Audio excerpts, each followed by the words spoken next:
আসসালামু আলাইকুম দর্শক, আজকে আমাদের ভিডিওর বিষয় হলো একটি রাইস কুকারে অটো প্রবলেম। মানে রাইস কুকারে রান্নার সময় বারবার সুইচ উঠে যায়। আপনার রান্নার শেষে যে সুইচটা উপরে উঠে ওয়ার্মে যায়, সেই সুইচটা দেখা যাচ্ছে রান্না শুরু করলেন 5 মিনিটের মধ্যে আবার উপরে উঠে যায়। তো এইভাবে বারবার সুইচ উঠতে থাকে। তো এই সমস্যাকে অটো প্রবলেম বলে। তো এই অটো সমস্যাকে কীভাবে সমাধান করবো আমরা আজকের ভিডিওতে সেটাই জানবো। তো আর দেরি না করে আমরা মূল ভিডিওয় চলে যাই। তো দেখুন বন্ধুরা, একটি রাইস কুকার, এর প্রবলেম হলো আপনার সুইচটা নিচে দিয়ে রান্না শুরু করলে কিছুক্ষণের মধ্যে সুইচটা উঠে যায়। তো আমরা এখন দেখব এই সমস্যা কীভাবে সমাধান করা যায়। তো আমরা এখন রাইস কুকারটি খুলে নেব। তারপরে আমরা দেখব যে কোন পার্টসের কারণে এই সমস্যাটা হয়, সেই পার্টসটা কীভাবে পরিবর্তন করতে হয় সেটা আপনাদেরকে দেখাবো।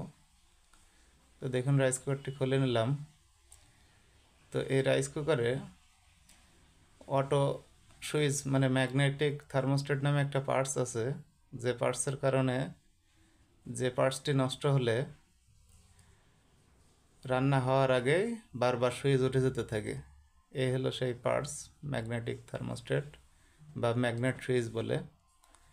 তো এটি আমরা এখন পরিবর্তন করে দেব। তো এই পার্টসটি পরিবর্তন করলে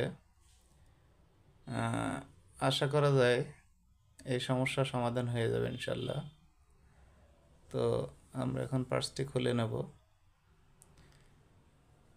তো দেখুন, এখানে পার্টস পুরা ম্যাগনেট সুইচটা কিন্তু আমরা খুলব না, জাস্ট ভিতরের ম্যাগনেটটা খুলে নেব। এই যে দেখুন, লকগুলো প্লাস দিয়ে চেপে দিলাম, তারপরে কিন্তু একা একাই খুলে গেল।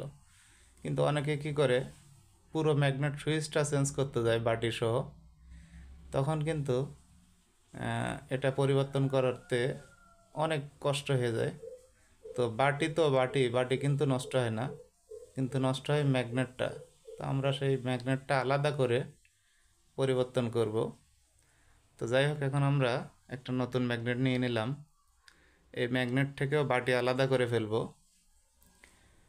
পুরো ম্যাগনেট সুইচটা থেকে এই দেখুন, লকগুলো প্লাস দিয়ে চেপে চেপে বাটিটা আলাদা করে ফেলবো। শুধু স্প্রিং বা ম্যাগনেটটা নেব, এটা নেব। এখন এটা আমরা লাগাবো।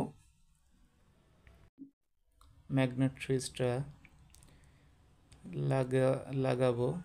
তো লাগানোর জন্য সুন্দর করে আমরা ম্যাগনেট সুইচটার লকগুলো বাঁকা করে দেব।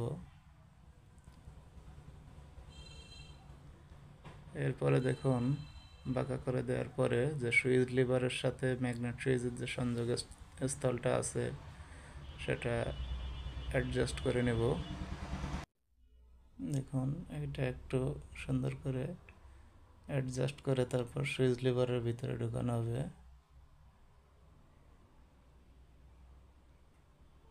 তারপরে নচ প্লাসের সাহায্যে লকটাকে সোজা করে দেব, যাতে ওখান থেকে সুইচ লিভারের সাথে ফিক্সড হয়ে যায়, না বাইর হয়।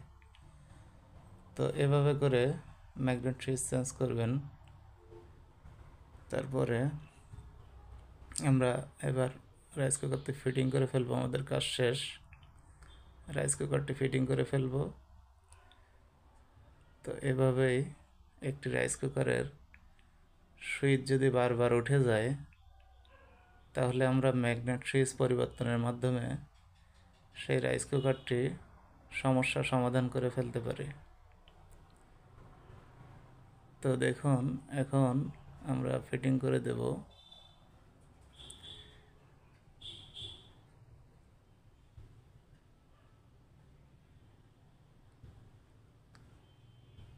আমাদের সমস্যাটি অবশ্যই সমাধান হয়ে গেছে। তো দর্শক, এই ছিল আজকের ভিডিও। যদি ভিডিওটি ভালো লেগে থাকে অবশ্যই সাবস্ক্রাইব করে দেবেন চ্যানেলটি। সবাই ভালো থাকবেন, সুস্থ থাকবেন। দেখা হবে পরবর্তী ভিডিওতে। আসসালামু আলাইকুম।